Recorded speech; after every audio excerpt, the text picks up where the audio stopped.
Deixa eu abrir as notas.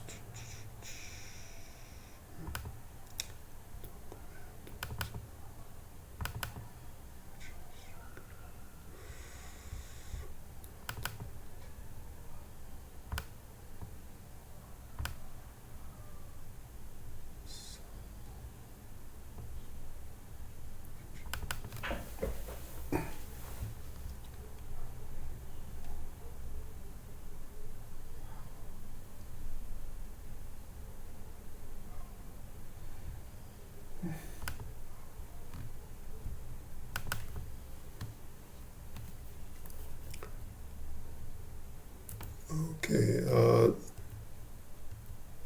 É sobre 21, não é? Isso. Ok.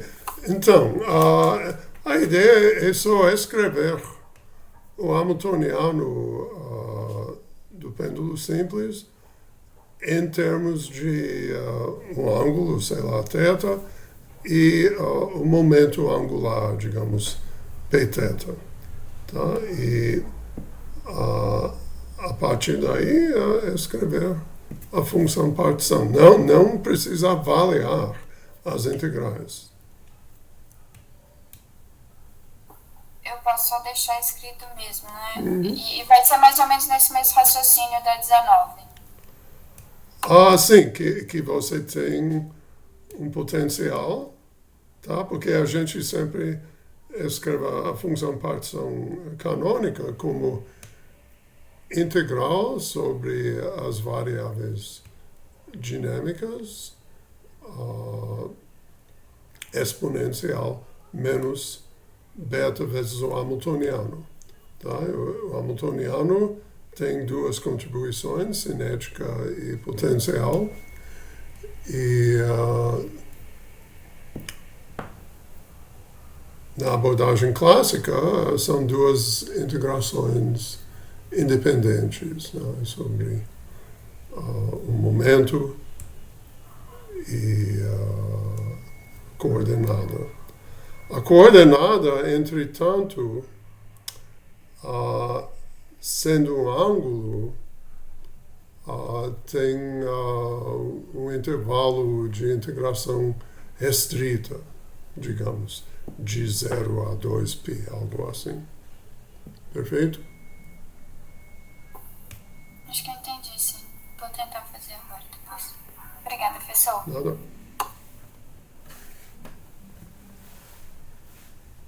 Que mais? Quem está faltando? Breno, não é? E o João tá. O João está me escutando? Tudo bom?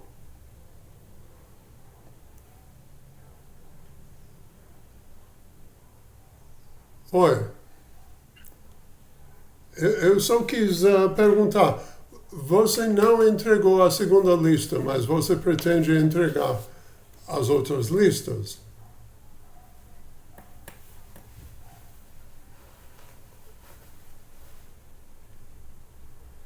Parece que está sem microfone, mas pode usar o. Eu acho que ele tá tentando falar e não tá saindo.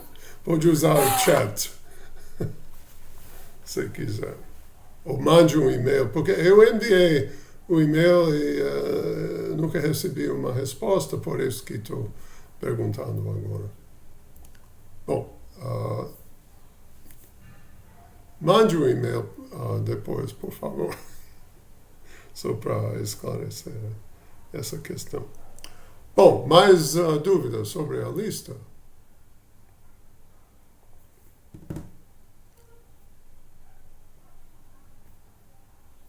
Professor, Sim, na questão 22, que você pede para a gente falar sobre cadê? A fração gás. do primeiro estado excitado e depois pergunta se existe uma temperatura na qual a população do primeiro estado excitado seria maior. Sim, Eu lembro de ver no Salinas uma discussão semelhante que ela que ele falava sobre a situação hipotética de temperaturas negativas. Seria para falar sobre essa parte também? Se quiser, mas sua observação sobre temperaturas negativas vai exatamente ao ponto. Ou seja, para temperaturas não negativas, isso não acontece, certo? Isso, o primeiro estado excitado ele teria a probabilidade máxima de ocupação de 1/2, né? Não passa disso. Exato. Então,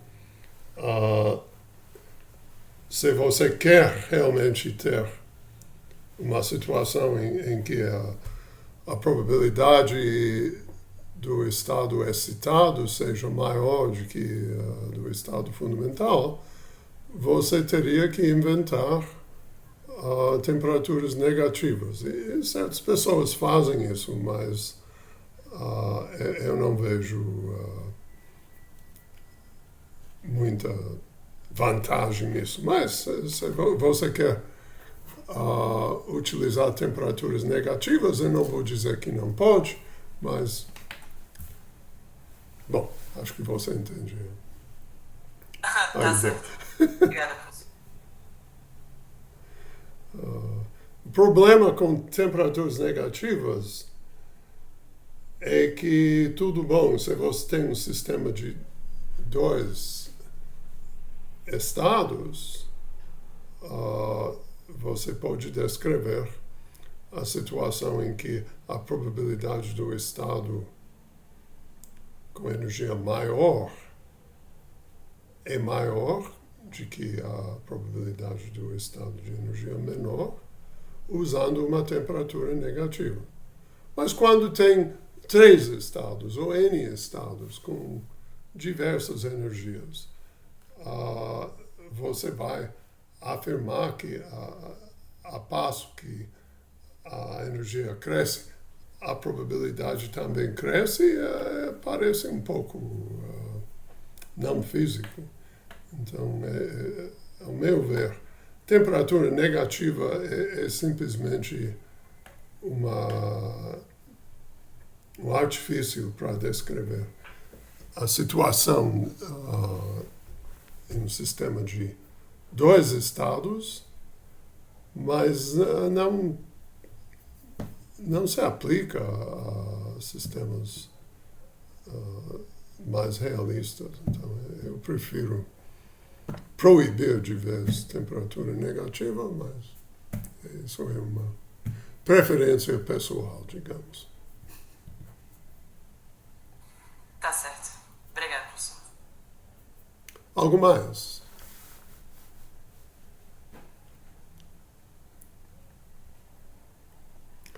Bom, então eu vou retomar a discussão do outro dia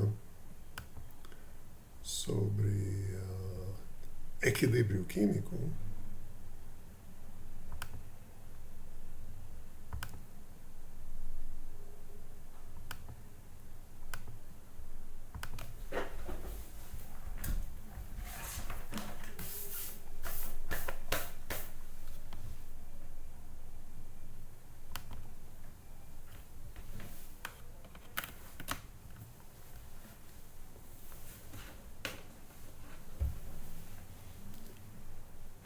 Vocês lembram que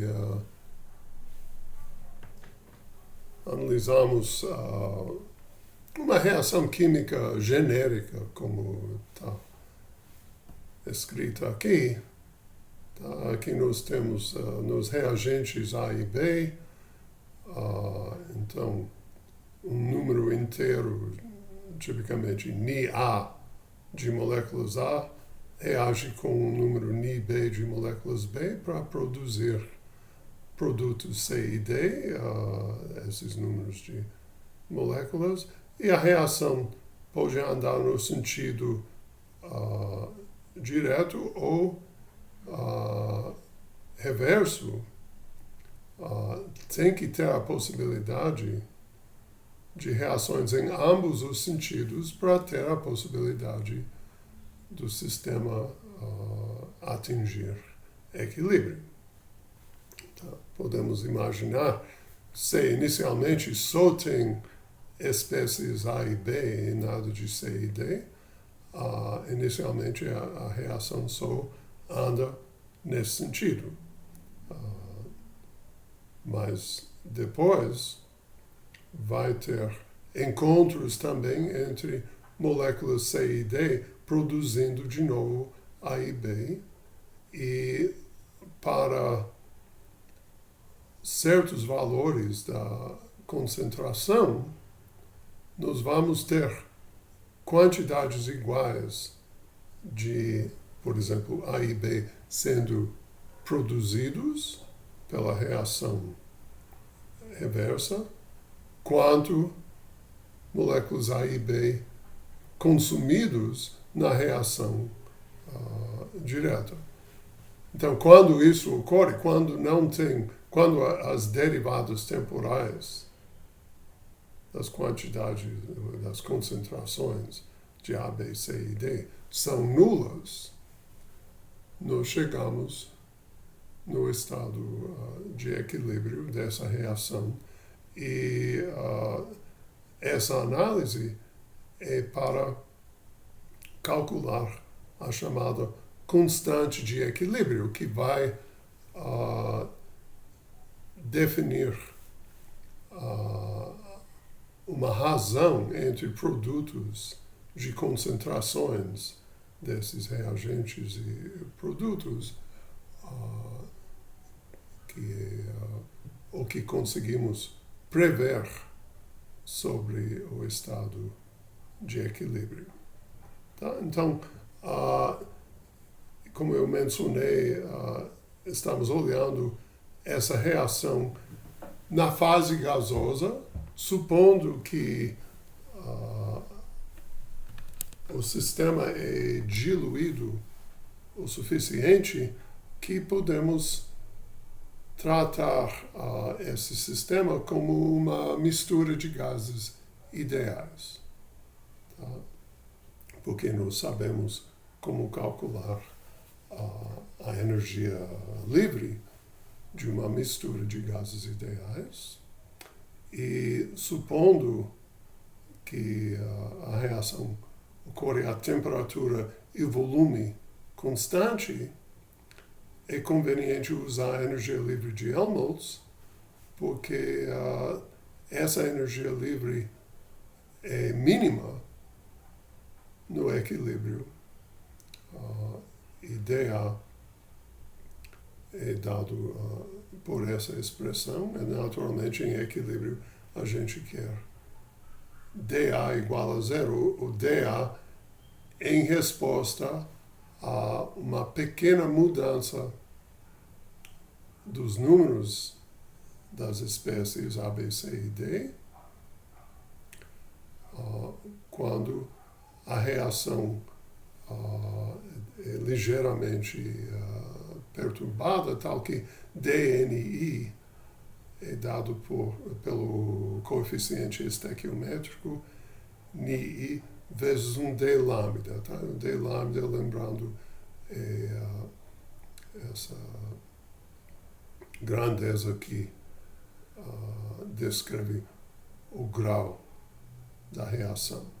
Tá? Então, o ponto é que no estado de equilíbrio, os números Ni chegaram aos valores que minimizam a energia livre, portanto, uma pequena mudança que os DI satisfaçam essa relação, todos ligados ao D lambda, vai deixar a energia livre sem mudança, ou, para ser mais preciso, dA seria proporcional a d lambda A2, mas a primeira variação seria nula, tá? É um tipo de análise de cálculos de variação, como a gente faz na mecânica. Tá? Então, mais uma vez, a expressão geral para dA, variação de energia livre de Helmholtz, é menos SDT menos PDV. Esses dois termos são nulos, devido aos vínculos de volume e temperatura constante, e tem ainda a contribuição devido às mudanças dos números de espécies químicas. Nessa relação, lembramos que tomamos Ni como positiva para os produtos e negativa para os reagentes. Tá? Então, dessa maneira, chegamos à condição de equilíbrio soma sobre espécies Ni, Mi, potencial químico da espécie I, igual a zero, tá? Que vem direto da relação dA sendo igual a zero. E nossa tarefa agora é calcular os potenciais químicos dos diferentes espécies. Aqui nós temos a expressão para a função partição da mistura, que envolve as espécies. Aqui tem espécies A, B, C e D, mas de modo geral seria o produto sobre espécies da função partição de cada espécie, a temperatura T, beta 1 sobre KBT, e volume V. Tá? Então, o ZI é a função partição de uma molécula I, e nós elevamos isso à potência NI, o número de moléculas, e dividimos por NI fatorial. Usando o fato que a energia livre de Helmholtz é menos KBT del ln de Z del NI, para um I específico, com temperatura, volume e os números de moléculas das outras espécies, tudo isso fixo, nós encontramos, usando essa expressão para a função partição, que o potencial químico da espécie I é menos KBT ln ZI sobre NI, onde para encontrar essa expressão eu usei a derivada de ln de n fatorial em relação a n, sendo igual a ln de n, que vem usando a aproximação de Stirling, que vale para n muito maior que 1. Tá? Então, usando tudo isso, nós encontramos o potencial químico de cada espécie. Agora, é para inserir os potenciais químicos nessa relação.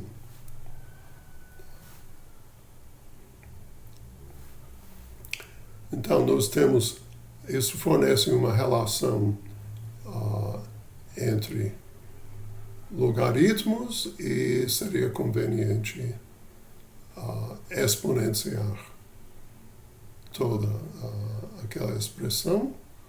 E o que nós encontramos é essa razão, produto sobre espécies, produtos, o C e D, no exemplo, os números, a potência dada pelo coeficiente estequiométrico, sobre o mesmo produto, mas sobre as espécies reagentes, igual à razão das funções partição individuais, tá? de moléculas, de uma só molécula para os produtos, também levada às potências que são os números estequiométricos, e o mesmo tipo de razão produtos e reagentes. Tá? Agora, nós sabemos que cada Z, função-partição de uma só molécula, seja produto, seja reagente, carrega um fator de V, tá? Porque quando avaliamos a função-partição, a integral sobre posições fornece um fator do volume. Então é conveniente dividir todos os termos por um fator de V, e o que acontece quando dividimos pelo volume, desse lado é que a gente vai ter o número de produto, digamos, número de moléculas C sobre o volume levado à potência Ni-C, ou seja, ρ de uma espécie de produto, ρC, à potência Ni-C. Tá? É a mesma coisa para os outros termos. Então, o que nós encontramos é essa relação de densidades no sentido de número por volume a uma potência igual a essa expressão. Agora, essa expressão independe do volume. Porque quando dividimos a função-partição de uma só molécula pelo volume,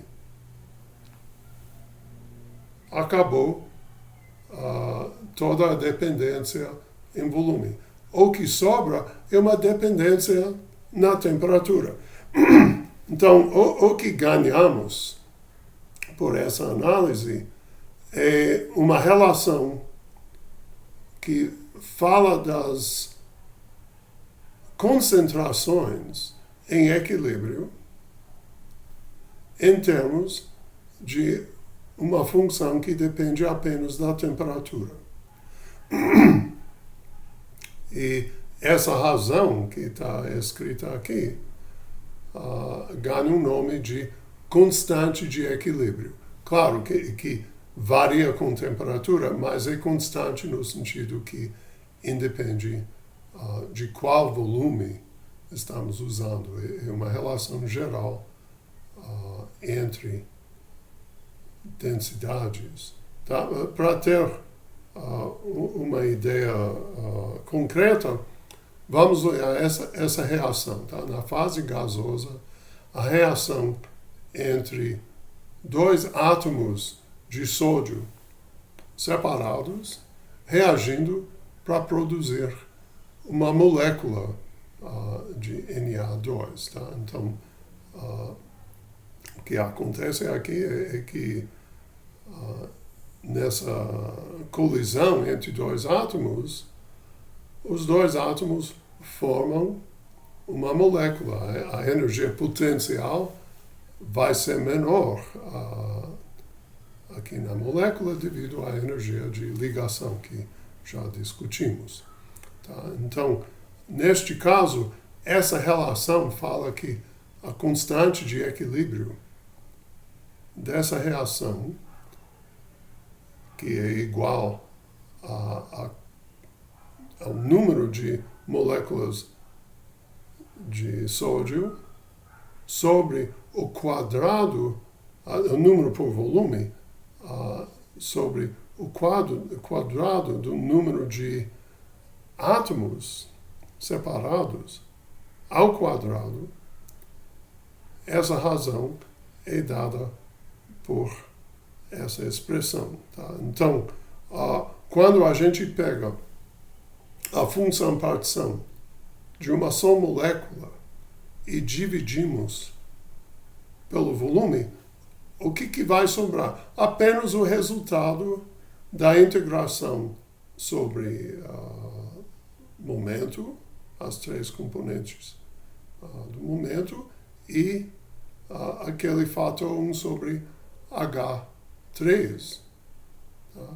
Ou seja, um Z sobre um volume para um átomo é simplesmente o que chamamos de 1 sobre lambda 3, aquele lambda grande que é o comprimento de de Broglie térmico. Tá? Então é essa a expressão. Então o denominador vai ser o quadrado dessa expressão, onde entra temperatura, constante de Planck e a massa de um átomo de sódio. Para a molécula diatômica, o Z inclui mais fatores, porque além desse termo que vem do momento, a integração sobre momento centro de massa, tem o fator vibracional. Aqui é uma molécula diatômica homonuclear.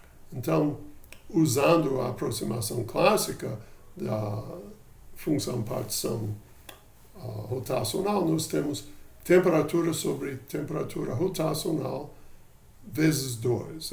Esse 2 é devido ao fato que é uma molécula homonuclear. E ainda tem a parte vibracional, que nós já discutimos, e exponencial beta D, onde D é a energia de ligação da molécula, ou se quiser, a energia de dissociação. Tá? Então, tudo isso é o numerador dessa expressão. Tá? Nessa reação, nós temos um reagente e um produto. Tá? Então, só tem A e C, digamos. E o coeficiente estequiométrico de A NiA é 2, enquanto o coeficiente do produto, sódio, na forma molecular, é 1. Tá? Por isso que tem a potência 1 aqui e potência 2 no denominador. Tá? Então, a constante de equilíbrio, Kc, vai dar isso quando nós inserimos nossos resultados para os Zs. E nosso resultado fala que, variando a temperatura, essa relação continua valendo. Então, o que isso implica fisicamente? Para temperaturas altas, o que nós temos?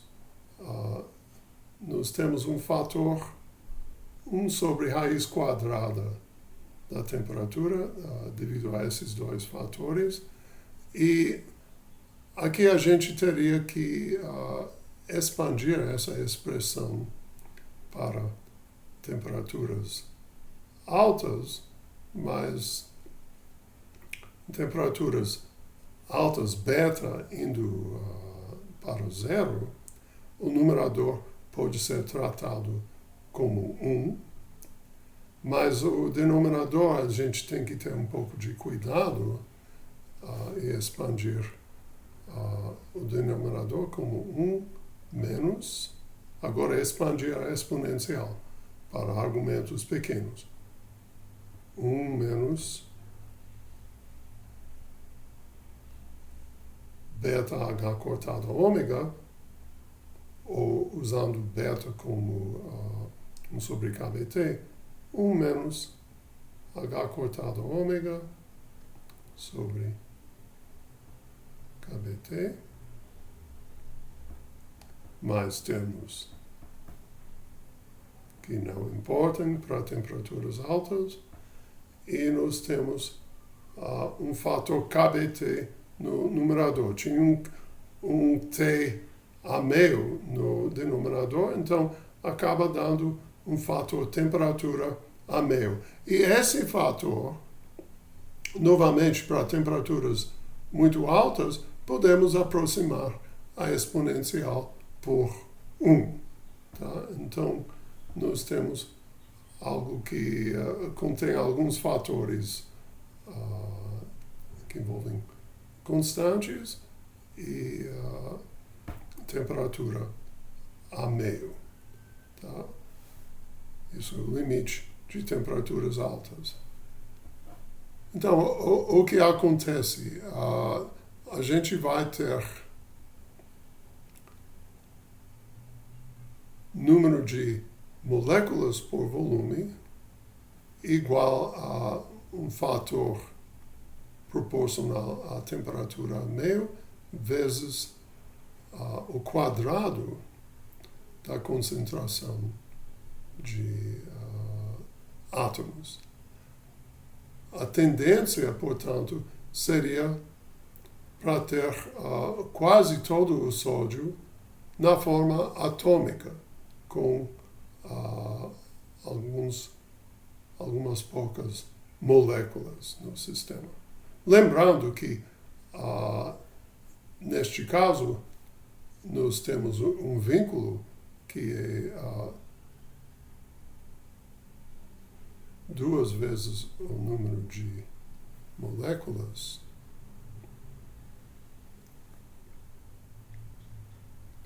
mais o número de átomos deve ser constante também, tá? Por conservação de número de átomos de sódio. Tá? Então, os números são também vinculados por essa relação. A temperatura baixa, o que acontece é que esse fator fica muito grande e domina os outros termos, então a gente vai ter um Kc que é muito maior que 1. E assim segue, não vou fazer todas as contas, mas segue que vai ter muitas moléculas, a princípio, quase todos os átomos dentro de moléculas. Tá? Bom, esses são os casos extremos. Nesse exercício, você tem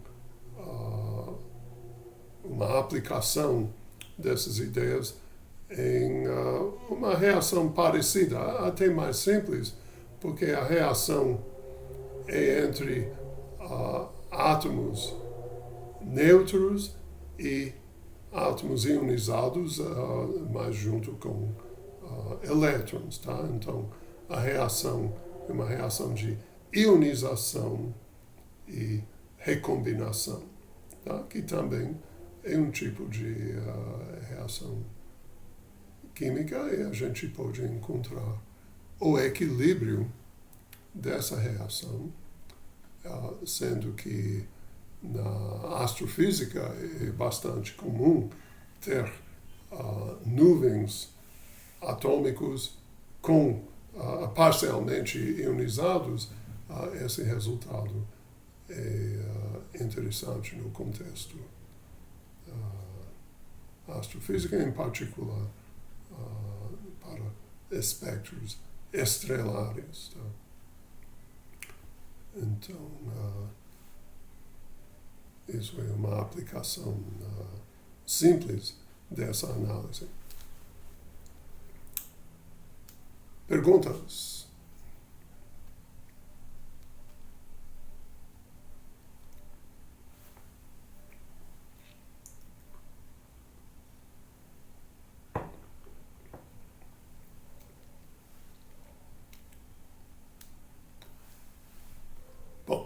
deixa-me...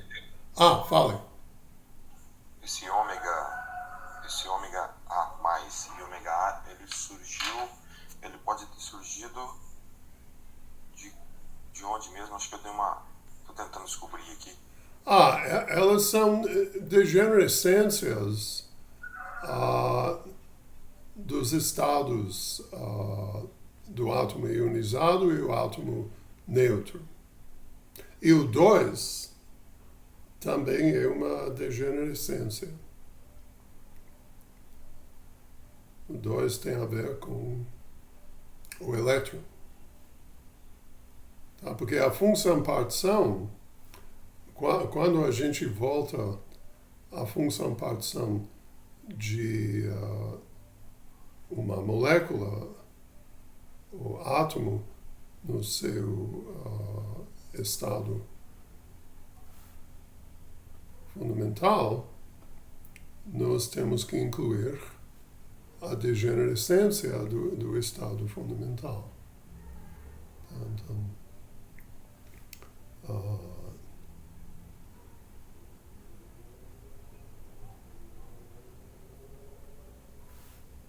a função-partição interna de, por exemplo, uma molécula diatômica, o produto da parte vibracional, oscilador harmônico, rotacional, e ômega, que é a degenerescência do estado fundamental. Supondo que a molécula não está num estado excitado eletrônico, que geralmente exige bastante mais energia do que as excitações vibracionais ou rotacionais. Tá? Então, esse fator de degenerescência sempre entra na conta da função-partição de um átomo, uma molécula, uma partícula qualquer. Lembra, é número de estados, tá? Então, a gente tem que somar sobre todos os estados. Se o estado fundamental tem uma degenerescência, isso quer dizer que tem mais que um estado com a mesma energia, que vai entrar na função-partição como um fator que multiplica.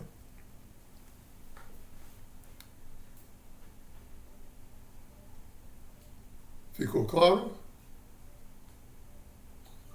Ok. Beleza. Tá? Então isso é a origem das ômegas.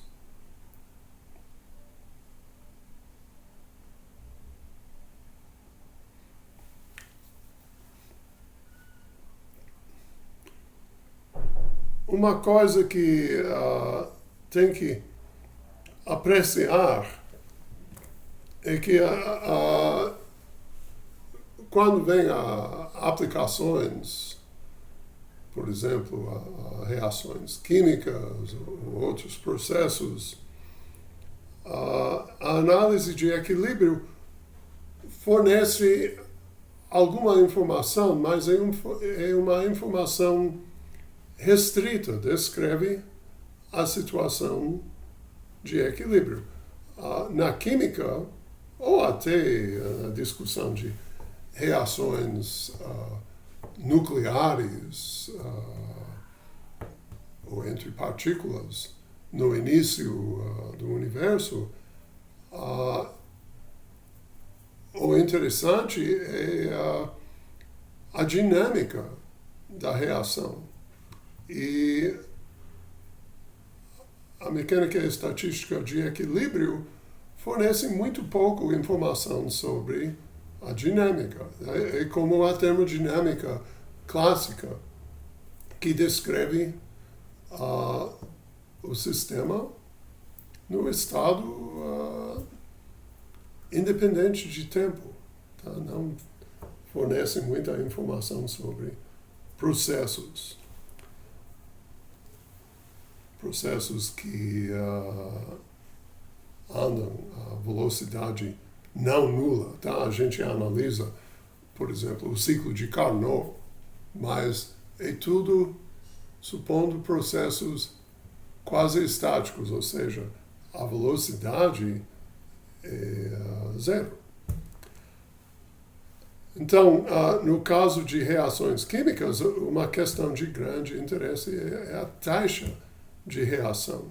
Quando a gente olha uma reação química como essa, existem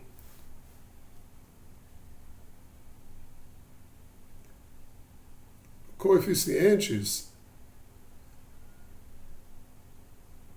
constantes de taxa de reação, K mais para a reação no sentido direto e K menos para a reação no sentido inverso, que são funções, novamente, da temperatura, mas a mecânica estatística de equilíbrio não é capaz de prever todos os detalhes dessas constantes. Entretanto, para uma classe grande de reações, a mecânica estatística mesmo de equilíbrio fornece uma informação importante. Vamos pensar uma reação desse tipo para simplificar. Então, eu tenho moléculas A e B encontrando, a princípio, colidindo e produzindo uma terceira molécula, C. Tá? Então, a gente coloca isso em termos de concentrações. A concentração é basicamente o que eu escrevi antes como ρC. Só que normalmente concentração seria o número de mols por volume, enquanto eu uso ρC para designar número de moléculas por volume, mas é a mesma ideia. Então, se a gente quer saber sobre a taxa dessa reação, normalmente o que interessa é a quantidade, o número de mols por volume produzidos por tempo, algo tipo derivada temporal da concentração. E a relação geral para esse tipo de reação seria que essa taxa de produção é igual à constante de taxa, digamos, K, função de temperatura, vezes o produto das concentrações de A e B. Tá? E essa expressão, bastante típica, é uma instância da chamada lei de ação em massa, que suponha que a produção dessa espécie Z envolve encontros entre moléculas A e B, onde no volume de interesse as moléculas são espalhadas aleatoriamente. Tá? Isso leva à lei de ação em massa.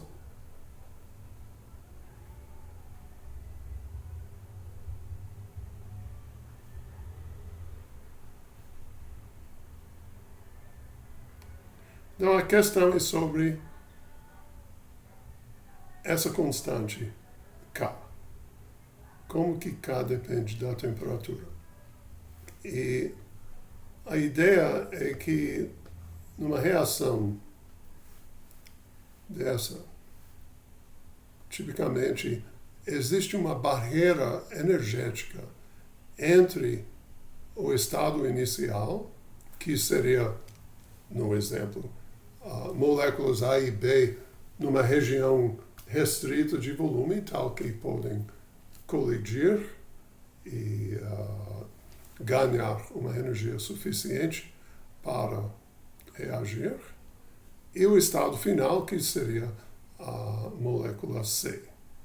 Tá? Então, tudo depende da existência de uma barreira energética, um delta E entre o estado inicial e o que às vezes é chamado de complexo ativado. Por que existe essa barreira? No caso de uma reação entre duas moléculas, tipicamente tem uma repulsão entre moléculas A e B, talvez uma repulsão coulombiana, que tem que ser superada, ou talvez uma das espécies realmente uma molécula e temos que dissociar essa molécula antes de ter a possibilidade de uma reação com a outra molécula B, e dissociar uma molécula em geral custa energia. Então, por vários motivos, em geral, não sempre, mas em geral, existe uma barreira ΔE maior, às vezes, muitas vezes maior, que a energia térmica KBT. Então, embora nossa teoria de equilíbrio não seja capaz de analisar todos os detalhes da colisão e do processo de ativação, nós temos um princípio bastante geral, que é que a concentração de complexos ativados com uma energia ΔE acima da energia usual, essa concentração é proporcional à exponencial menos ΔE sobre KBT, porque segue o modelo de sempre. Qual é a distribuição de energias moleculares? É proporcional à energia cinética, por exemplo. Exponencial menos energia cinética sobre KBT. Ou a distribuição de energias potenciais, de estados excitados, rotacionais ou vibracionais.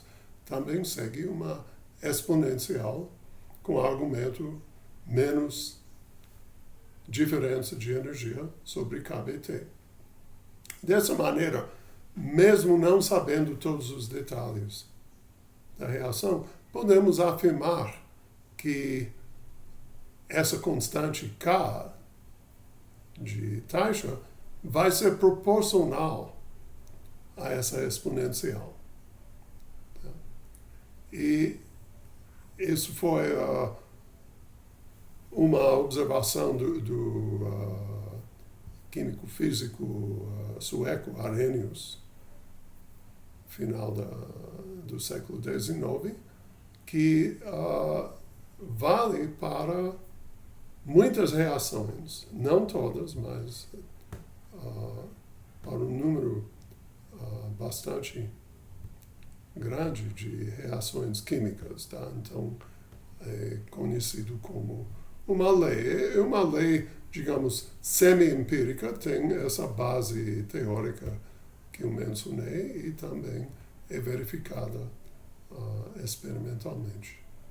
Inclusive, se não sabe o valor de ΔE, de primeiros princípios, pode plotar o logaritmo de K, vai medir K experimentalmente por várias temperaturas e depois plotar ln de K versus 1 sobre KB. E a inclinação desse grafo vai ser menos ΔE. Então, você tem uma maneira empírica de determinar a barreira energética associada a essa reação. É uma prática bastante comum na química. Tem um pequeno exercício associado a essa ideia. Tá? Então, não tem muito mais que dá para falar sobre taxas de reação, mas esse ponto, essa lei de Arrhenius, que vem direto de um argumento simples, usando a mecânica estatística, é algo que podemos entender.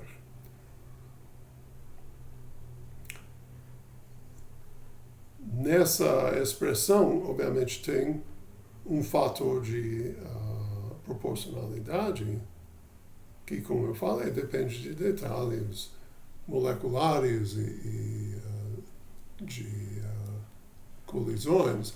E esse prefator também depende da temperatura, mas de uma maneira bem mais suave, alguma potência da temperatura. A dependência em temperatura mais importante está aqui na exponencial.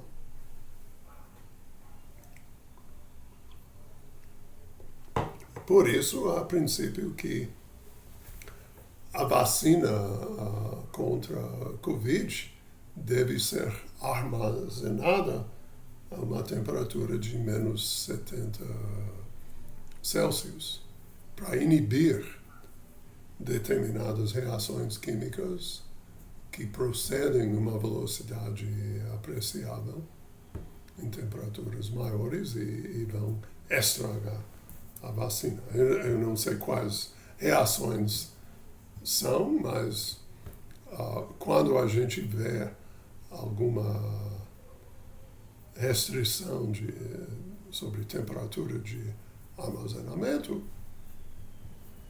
é isso que está em questão, né, de suprimir reações indesejáveis. Perguntas?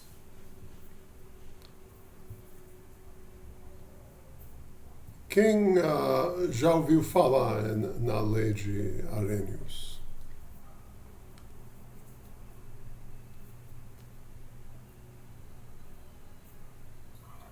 Acho que eu não conhecia, não. Nem eu acho. Fala de novo. Não, só disse que nem eu acho. Tá. Também não conhecia.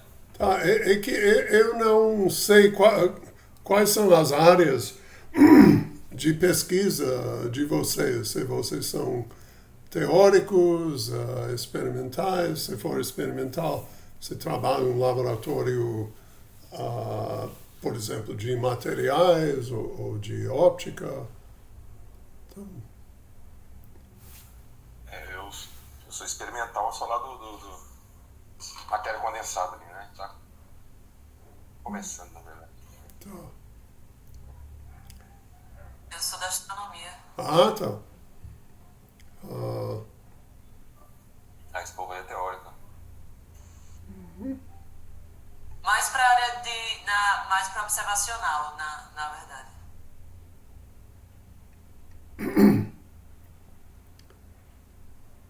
E os outros? Giovana?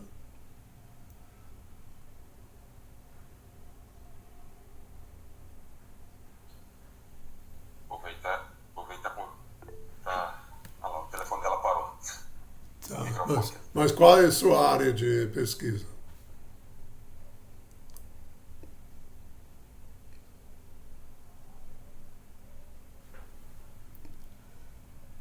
SHG.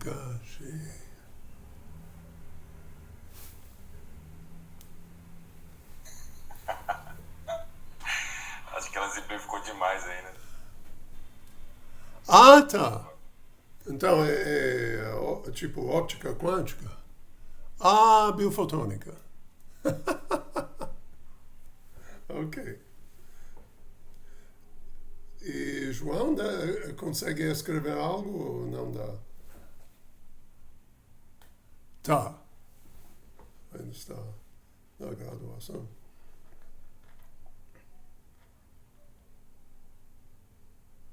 Bom, é bom bom saber porque às vezes eu posso enfatizar uma aplicação ou outra que seria de interesse. Eu tenho um bom número de aplicações à química teórica, mas tem algumas coisas a ver com astrofísica de superfícies. Uhum. Sim, bom, a gente vai ter coisas a ver com isso. Inclusive, eu tenho uma aplicação que eu devo incluir nessas notas sobre absorção de átomos em superfícies. Vou ter que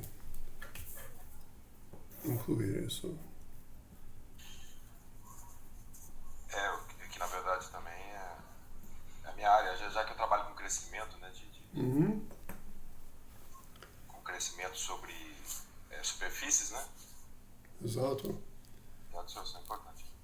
E tem a absorção que é, digamos, um impedimento ao crescimento de superfícies limpas, mas de qualquer maneira eu vou incluir essa discussão. Bom, enquanto isso, eu vou continuar na discussão de aplicações básicas. São básicas no sentido que caem de uma maneira ou outra na análise de sistemas ideais.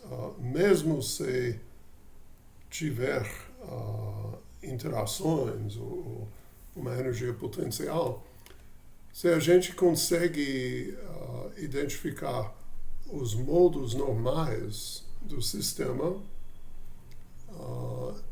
a análise em termos de modos normais é basicamente uma análise de osciladores harmônicos independentes, que é um outro tipo de sistema ideal.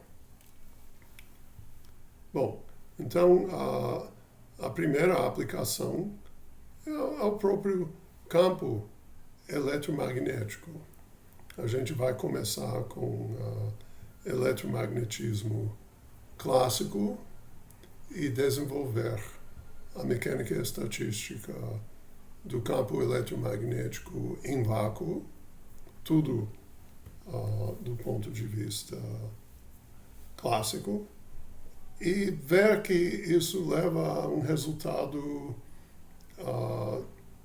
não físico, digamos, e seguir um pouco a análise, a proposta do Planck, que quantizou as energias dos osciladores que correspondem ao campo eletromagnético, que levou à teoria quântica. Tá? Foi um dos motivos para desenvolver a mecânica quântica.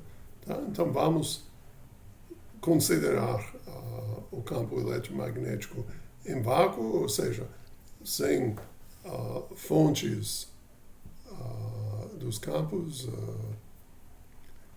sem cargas livres ou correntes. Tá?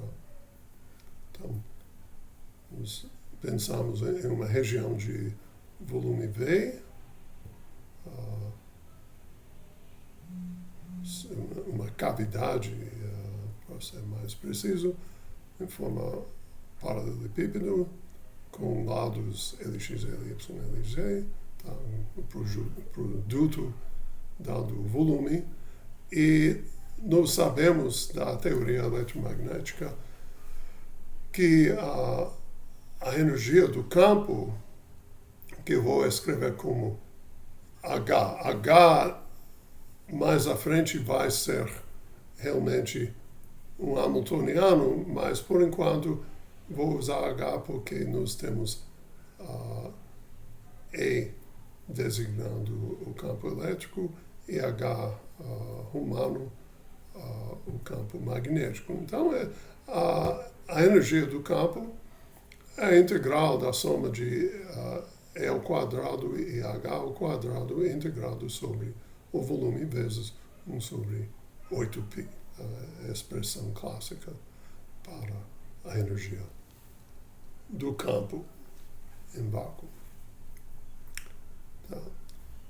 Então, vai ser conveniente representar os campos em termos do potencial vetor A e utilizando o calibre de Coulomb, nós temos divergente de A igual a zero e A satisfaz a equação de onda vetorial, tá, dessa maneira, e os campos são dados pelas expressões familiares, H é o rotacional de A e campo elétrico igual a menos 1 sobre C, derivada temporal de A. Tá? Então, tudo isso vem do livro de Jackson ou um outro texto padrão de eletromagnetismo. Bom, a gente vai introduzir uma expansão do potencial vetor em ondas planas. E nós vamos usar, em vez de estudar literalmente uma cavidade, nós vamos usar condições periódicas. Eu acho que isso é a primeira vez nessa disciplina que eu vou utilizar um volume periódico em vez de com paredes fixas, por exemplo. No caso de uma cavidade, seria de usar paredes condutoras, por exemplo. Mas, em vez disso, para simplificar a análise, nós usamos uma cavidade periódica, ou seja, qualquer grandeza como A em posição R mais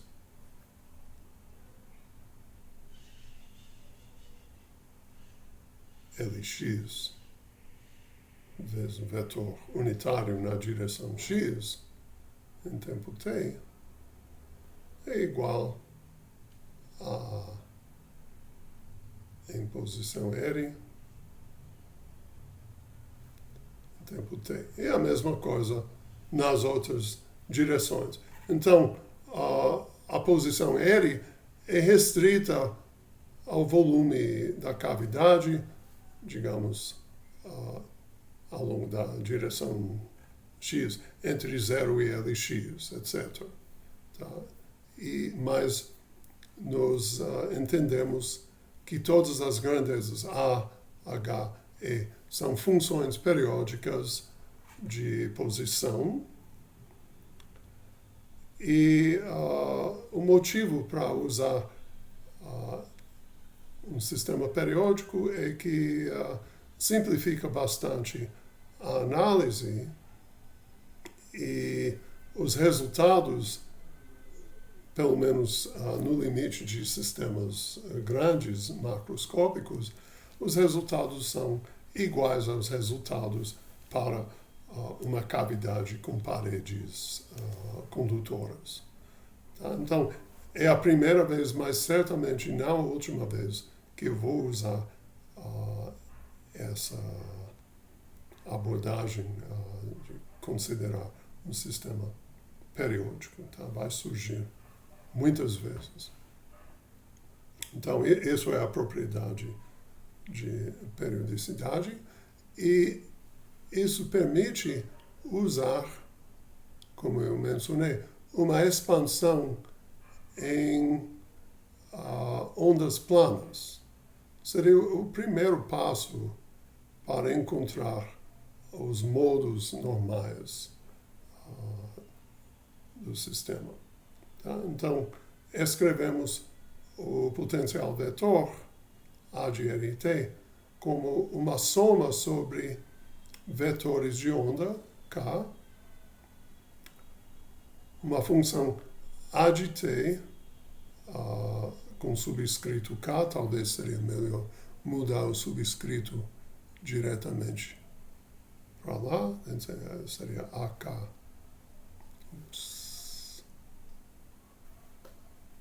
Eu vou modificar a notação, né? Melhor escrever AK,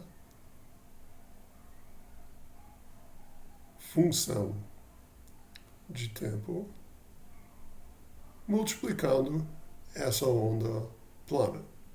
Tá? Então tem muitas escolhas para K. Eu quero que isso seja uma base para as funções periódicas nesse volume.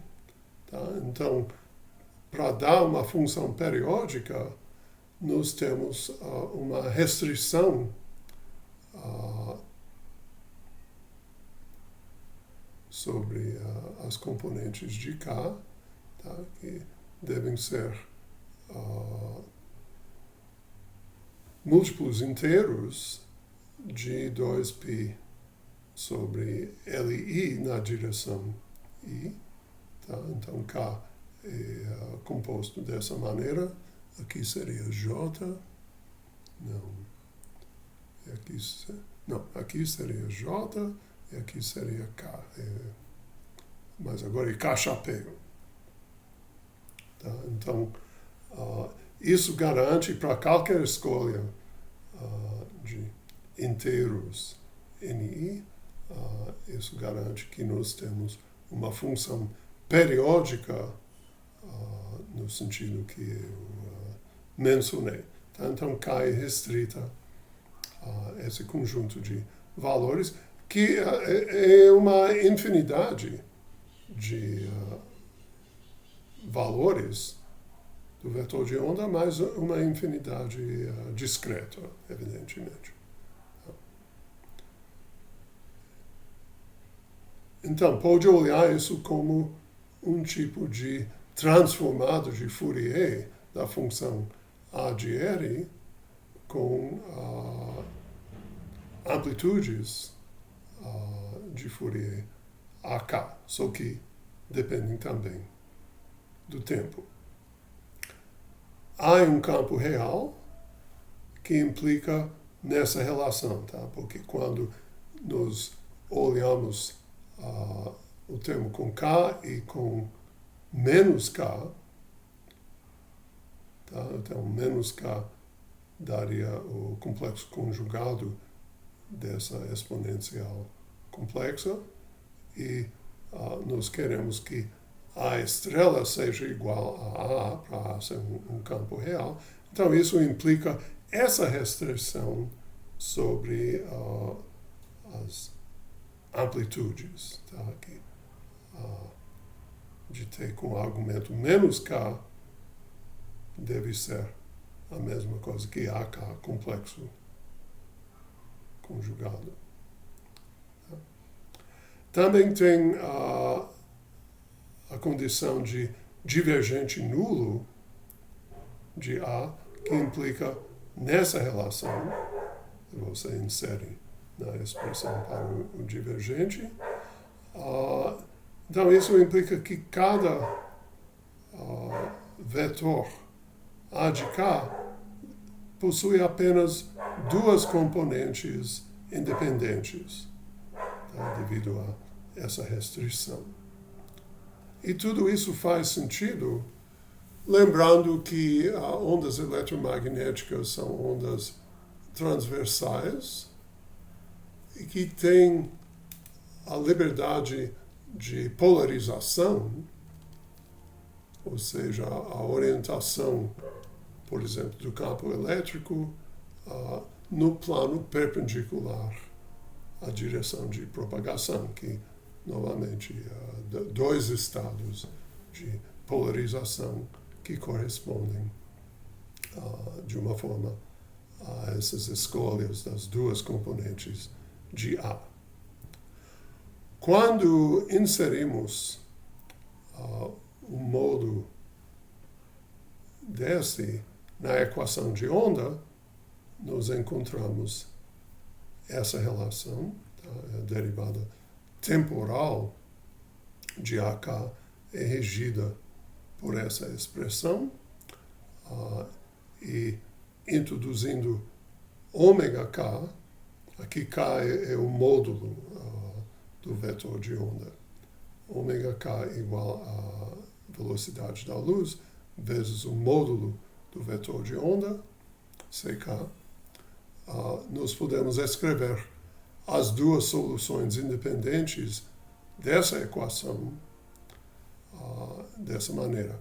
AK igual a um vetor Azinho K, exponencial I ômega KT, mais um outro vetor, BK vezes exponencial menos I ômega KT, mas essa relação que vem da realidade do campo A implica que AK e BK não são independentes e a solução mais geral vai ter essa forma. Está escrita aqui. Então, dessa maneira, nós temos a expressão mais geral possível para A, que seria a soma sobre aquele conjunto de vetores de onda. AK, que ainda é um vetor livre, exponencial, e K, produto escalar com posição aérea, mais ômega KT, mais o complexo conjugado dessa expressão. Tá? Isso vezes exponencial menos I KR. Tá? E agora, substituindo isso nas relações entre os campos elétrico e magnético e o potencial vetor, nós encontramos essas expressões. Tá? Então, no campo elétrico é bem semelhante, só que tem um fator IK, e no campo magnético tem um produto vetorial entre K e o vetor AK. Tá? Bom, agora, se a gente insere isso na expressão para a energia, nós encontramos essa expressão. Energia do campo nessa cavidade periódica igual ao volume sobre 2π, soma sobre vetores de onda, módulo K2 vezes esse produto escalar. Tá? Seria, de uma forma, o módulo quadrado do vetor AK, o módulo absoluto quadrado de AK. Então, ou seja, essa expressão é real. Positivo. Bom, então nós temos uma expressão para a energia, mas não está ainda na forma conveniente para a aplicação da mecânica estatística. Vocês vão lembrar aquela observação bem do início, que a mecânica estatística clássica pode ser aplicada a qualquer sistema descrito por um hamiltoniano. Ou seja, em vez de posição e momento, a gente pode usar coordenadas e momentos canônicos. Tá? O importante é que fazem uma estrutura hamiltoniana em que as variáveis dinâmicas obedecem às equações de Hamilton. Então, nós temos que ainda transformar esse tipo de expressão em uma forma hamiltoniana canônica. Isso é feito pela seguinte transformação. Eu deixo a verificação disso como um exercício, mas se a gente define um vetor Q de K por essa expressão, tá? Tem uma normalização e uma combinação de AK vezes a exponencial imaginária, complexa, e seu complexo conjugado. Tá? Então, é basicamente pegar um dos termos que aparece na expansão de A, aqui, tirar a parte espacial e trabalhar só com AK e o fator dependente de tempo, mais seu complexo conjugado. Isso define um Q que vai fazer o papel de uma coordenada generalizada. E um PK, que de fato é a derivada temporal de QK, que possui essa expressão, agora é possível escrever a energia dessa maneira. Uma soma sobre vetores de onda K, momento ao quadrado, momento canônico, digamos, ao quadrado, mais um fator vezes posição ao quadrado. E, o que é mais importante, que Q e P satisfazem as equações de Hamilton. Tá? No sentido que, por exemplo,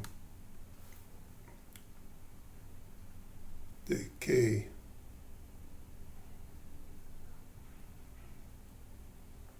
são vetores dk k dt igual a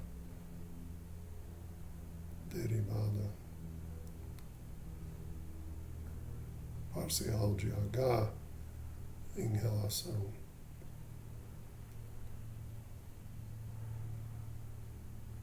pk. Lembra, são vetores, então tem que entender isso como um gradiente, mas, bom, isso é a outra para dpk dt, que envolve a derivada parcial em relação a qk, o usual, tá? Equações de Hamilton. Você da mecânica analítica lá, momento canônico. Coordenada. Mas tem uma pergunta ou é só uma observação? Não, é só. Eu pensei algo disso. Tá, então, uma vez que verificamos essa estrutura com essas definições das variáveis dinâmicas, nós podemos proceder como antes, ou seja, definir uma função partição pela integração sobre o espaço de fase dos PK e QK. Tá? É claro que tem um número infinito dessas variáveis, mas isso não é nenhum obstáculo de princípio. Então, novamente, devido à condição de transversalidade, nós temos apenas duas componentes independentes de cada variável pk e qk. Então, podemos escrever o hamiltoniano dessa maneira. Meu soma sobre k, depois soma sobre componentes j, 1 e 2, dessas variáveis, e lembramos que k vezes c é ômega, a frequência de oscilação de um módulo com vetor de onda k, de k assim é um módulo. E a gente vê que essa soma de termos é uma soma de hamiltonianos da forma de oscilador harmônico, ou seja, nós temos um monte de osciladores harmônicos independentes. A gente pode identificar como os modos normais do campo eletromagnético clássico. Bom, o próximo passo seria calcular a função partição. Eu vou chamar isso de função partição canônica. Depende de volume e temperatura. Normalmente, Z é função de N, V e T, onde N seria o número de moléculas. Mas aqui não tem um número de moléculas para discutir, então depende apenas de V e T. Tá? Então, nós temos que fazer todas essas integrações exponencial menos beta vezes o hamiltoniano, função das variáveis dinâmicas. H é uma função quadrática nas variáveis dinâmicas, os pkj e qkj. Então, todas as integrais são integrais gaussianas, que são imediatas. E, bom, aqui é um produtório. Então, ln de z é uma soma sobre todos esses modos, infinitos modos, do resultado das integrais gaussianas, o ln do resultado, que é ln 2π sobre beta kc.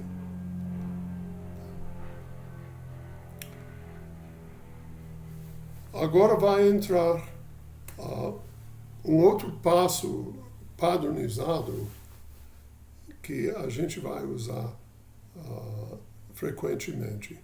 Quando nós temos uma soma sobre vetores de onda associados a um volume,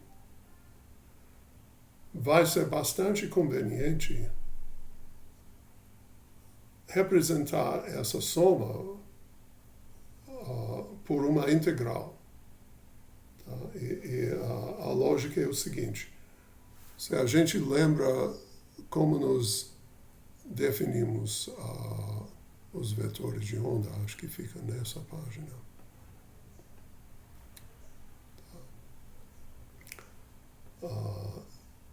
Para ter a função periódica, K é restrita a esse conjunto de escolhas, que o N,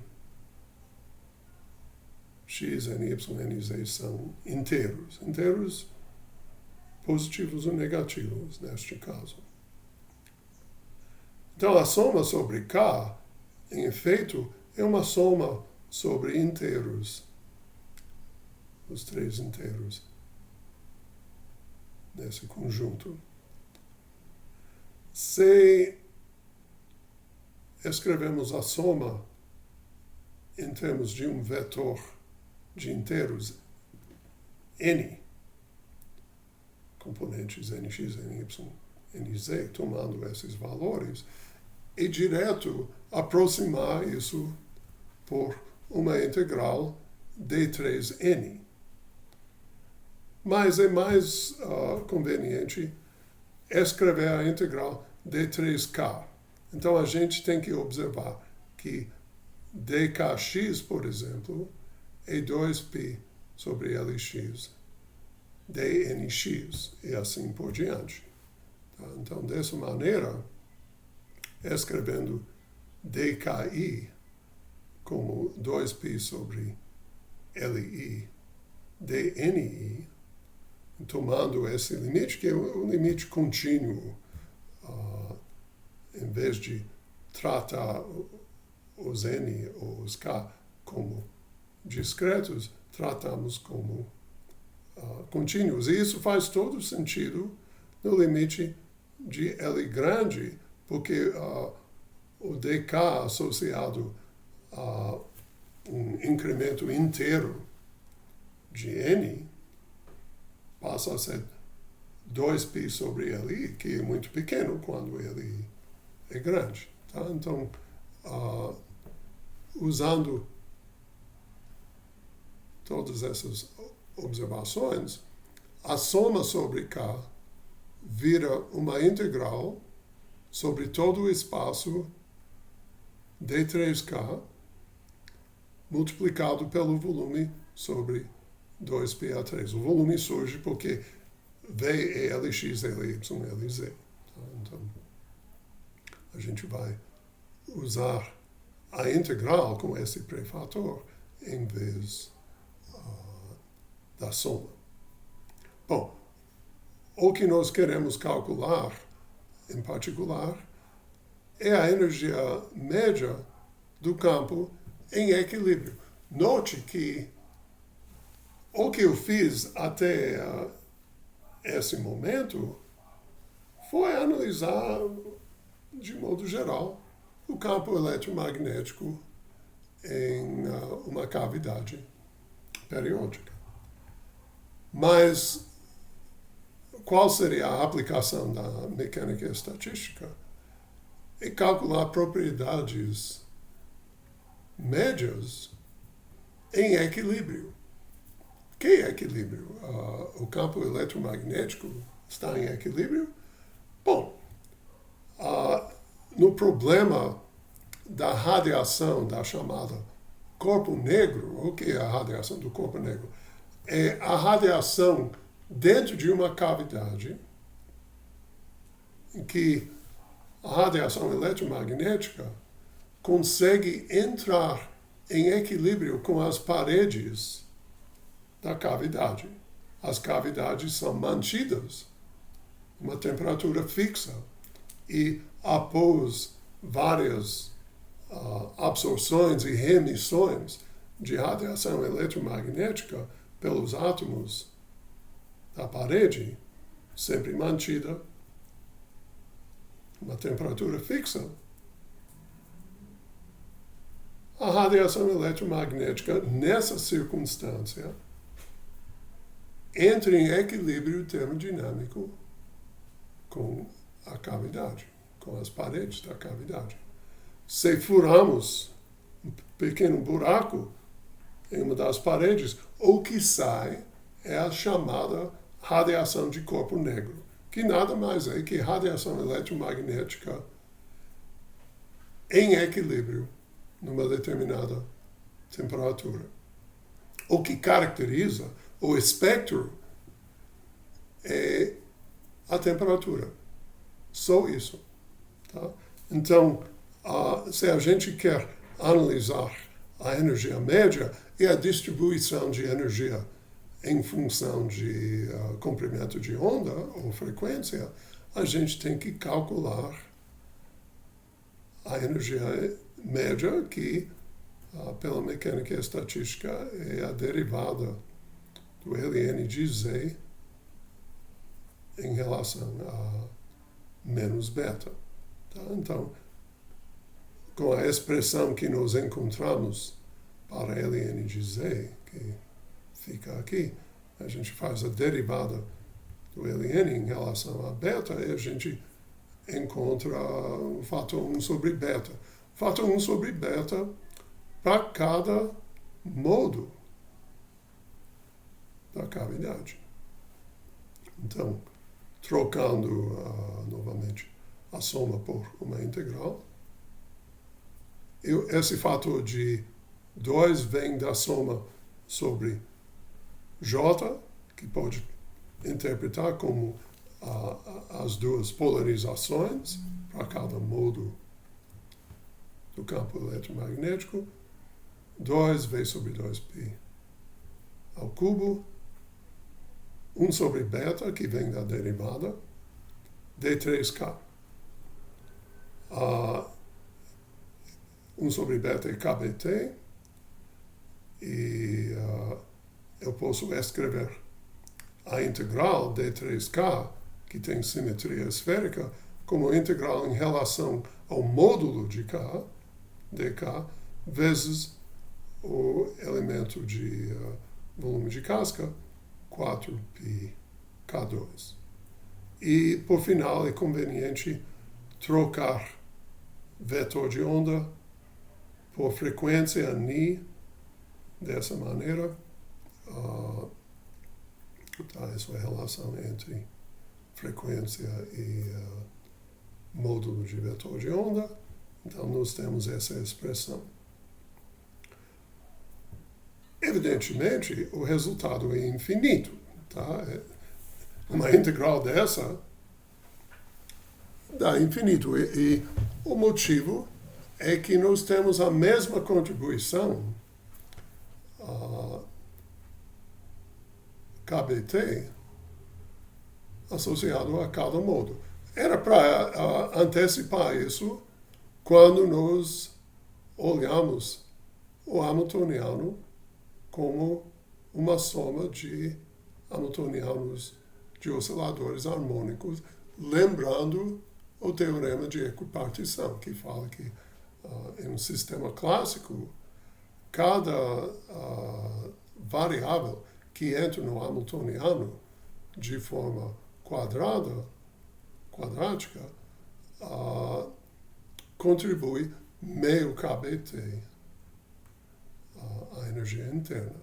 Tá? Então, é meio KBT para cada termo na soma, e sendo que tem dois estados de polarização, nós temos uma contribuição de KBT para cada modo. Então, já sem fazer mais contas, fica evidente que a energia média seria infinita, tá? Que é não física. É interessante fazer essa mudança de variável, porque é desejável ter uma expressão para a energia média por volume e por intervalo de frequência, dNi. Então, tudo que multiplica V dNi é essa densidade de energia, U de Ni, que é dada aqui. Tem um fator KBT, outros fatores e frequência ao quadrado. Isso é o resultado da análise de mecânica estatística clássica do campo eletromagnético. É conhecido como a lei de Rayleigh-Jeans. Para frequências baixas, coincide com experimento, mas, obviamente,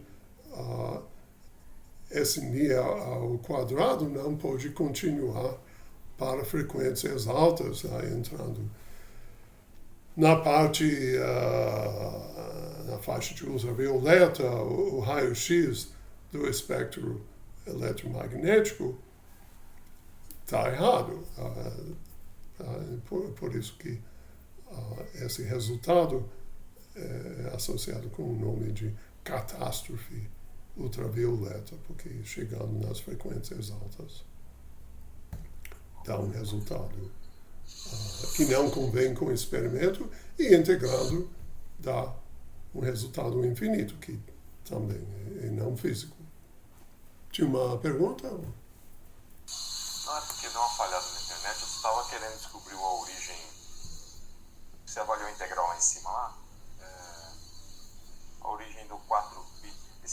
seria de uma simetria esférica aí? Exato. Ah, tá. Não, beleza. É porque saiu de T3K para DK. Aí surgiu o 4π, aí eu imaginei que poderia ser da simetria esférica. Não, é isso mesmo. Então beleza, só isso mesmo. Tá. Então, a maneira que o Planck encontrou de modificar a análise e ter um resultado que concorda com o experimento foi declarar, mais ou menos arbitrariamente, que cada oscilador, em vez de ter uma energia que varia continuamente, cada oscilador com frequência Ni seria permitida energias EN dessa forma, N, HNI. HNI a gente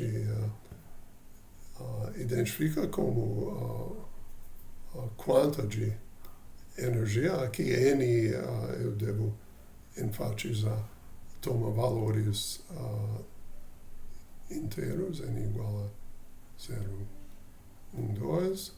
Tá? Que difere do espectro do oscilador harmônico quântico pela contribuição meio HNI, a energia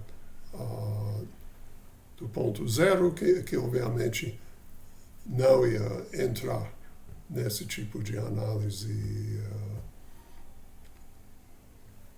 mais ou menos arbitrária, sem uma base teórica. Tá? Então, adotando essa restrição, o resto da análise segue linhas simples. A gente escreve a função partição como produto de funções partição associado a cada modo. Para cada modo, a função partição agora é uma soma sobre energias exponencial menos beta energia, uma soma geométrica que é fácil de avaliar. Então, Ln da função partição dá essa expressão. Tá? Quando tiramos o logaritmo, temos Ln dessa expressão, que é menos Ln dessa grandeza, e a energia interna média, novamente, a gente encontra fazendo a derivada de Ln de Z em relação a beta, que dá essa expressão. Agora, a integral converge devido a essa contribuição exponencial no denominador.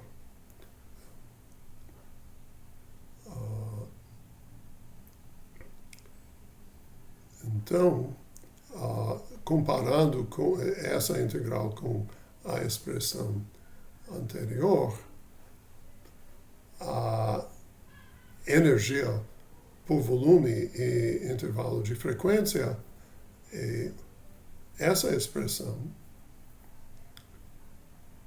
que tem os prefatores como antes, mas tem frequência ao cubo sobre esse denominador que cresce exponencialmente com frequência. Tá? Então, isso é o espectro de corpo negro que nós conhecemos.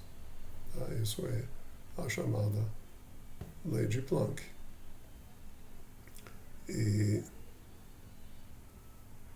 se integramos sobre todas as frequências, nós temos a energia por volume do campo eletromagnético em equilíbrio à temperatura T. Tá, aqui essa expressão. E agora falta avaliar essa integral. Eu vou incluir o passo de integração na próxima versão das notas, mas acontece que a integral vale π4 sobre 15. É uma integral que pode ser avaliada usando uma série de Fourier, ou seja, essa expressão é transformada de Fourier de uma determinada função periódica, e usando isso dá para avaliar a integral. Então, isso, incluindo esse fator, dá algo proporcional à temperatura à quarta potência, e o que multiplica T4 é conhecida como a constante de Stefan Boltzmann, tá? Que era conhecida experimentalmente já no século XIX, mas a teoria que leva a essa expressão, em vez de um resultado infinito, precisou da quantização das energias dos osciladores. Tá? Então, o Planck que introduziu isso sem nenhuma justificativa física, e alguns anos depois, na teoria do efeito fotoelétrico, o Einstein utilizou essa ideia, tratou os quanta de energia como entidades físicas para resolver o problema do efeito fotoelétrico, tá? Em particular a quebra-cabeça até então, porque que com luz de comprimento de onda maior que um certo limiar, não tinha nenhuma produção de fotoelétrons independente da intensidade do feixe de luz. Tá?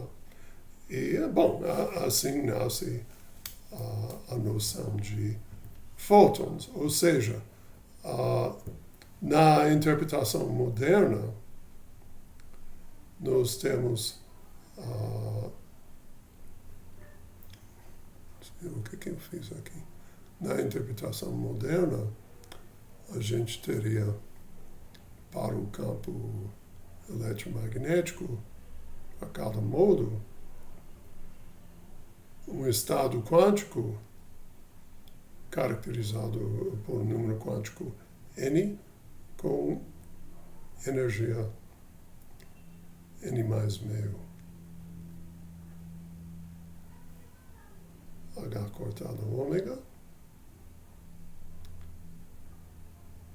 e podemos interpretar n como um número de excitações acima do estado fundamental. O estado fundamental corresponde a n igual a 0, todo mundo sabe. E podemos interpretar n como um número de fótons.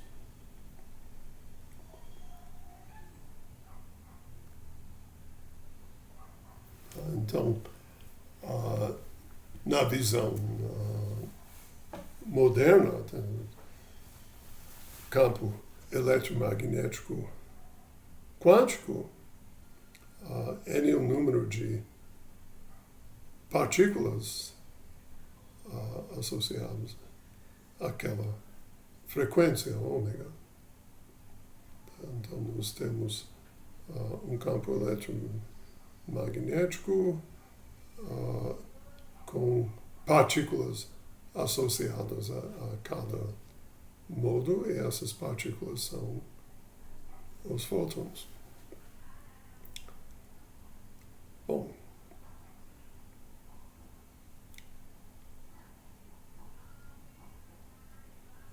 em outros casos, por exemplo, na próxima análise a gente vai discutir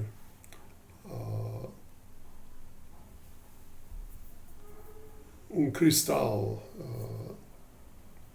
a gente vai olhar as vibrações de rede cristalina. A gente vai analisar em detalhes um exemplo unidimensional e depois estender algumas conclusões para o caso tridimensional.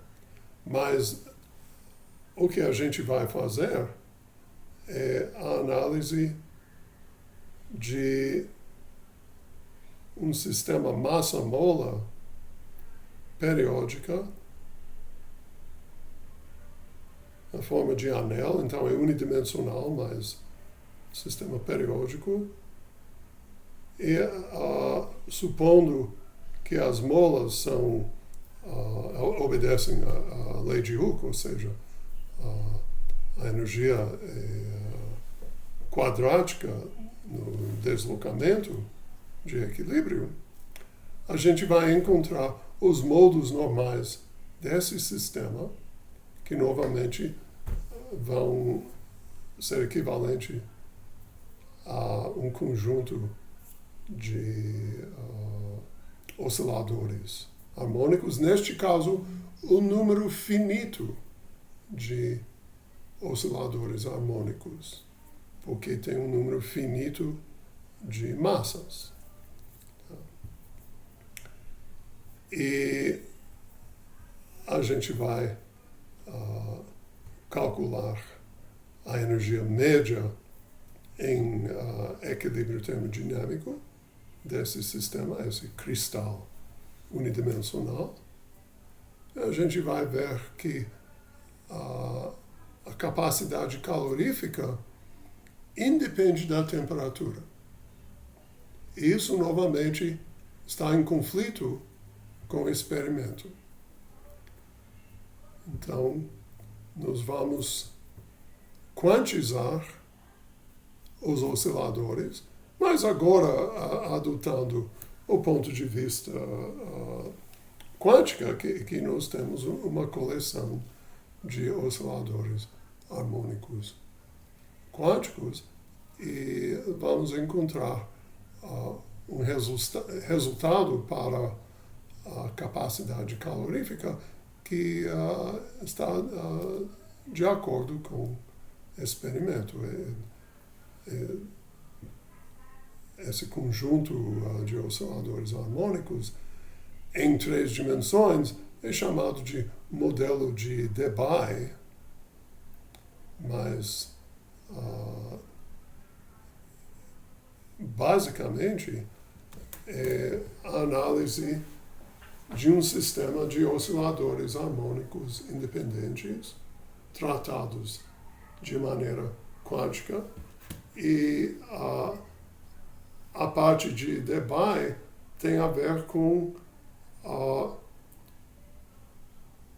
quantos osciladores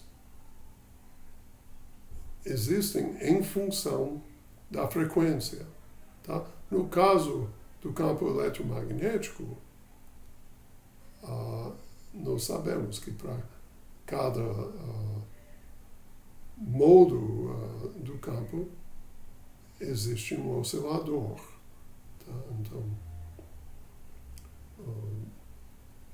o número de modos com uma determinada frequência é fácil de encontrar. Nós fizemos essa análise. Para um sistema massa-mola é um pouco diferente. Então, a análise não é tão simples e, inclusive, leva certos resultados importantes na teoria de sólidos, o espectro de frequências de fônons, tá? As quase partículas que correspondem às excitações dos osciladores, neste caso, são os chamados fônons.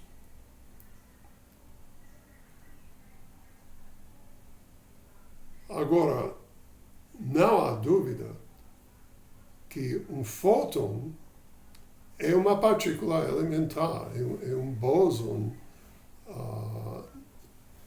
que está associado à interação eletromagnética. O fônon é uma quase partícula que existe no contexto de sólidos, de vibrações de sólidos.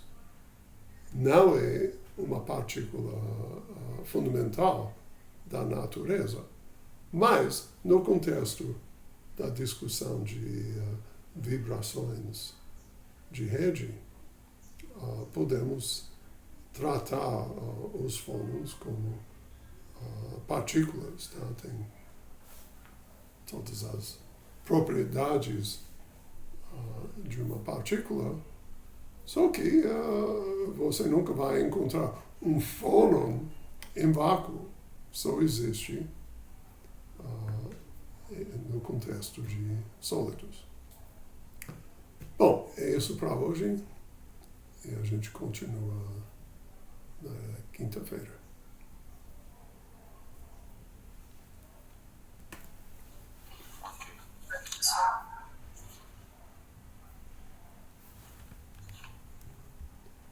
Tá bom? Tudo bem, professor? Ok. Tchau, tchau. Valeu, professor. Sim. Só mais uma dúvida. Na questão 19 do gás clássico, Sim. pede também para eu calcular, encontrar a densidade molecular. Sim, estou localizando esse texto. 19, sim. Uhum. Aí eu fiquei com uma certa dúvida de como encontrar a densidade molecular, por causa do número esperado de moléculas, né, que eu usaria para escrever a expressão. Bom, De como fazer. pode pensar assim. Você tem N moléculas total. Na ausência desse potencial externo, você teria uma densidade uniforme, N sobre V, não é? Número por volume. Agora, você sabe que a probabilidade de encontrar uma molécula em, digamos, altura Z é função de Z. Certo? Certo. Então você vai usar esse fato, mais o fato que o número total de moléculas é N, para encontrar a densidade ρ de Z. Acho que entendi, tá certo. Obrigado, professor. Beleza. Algo mais?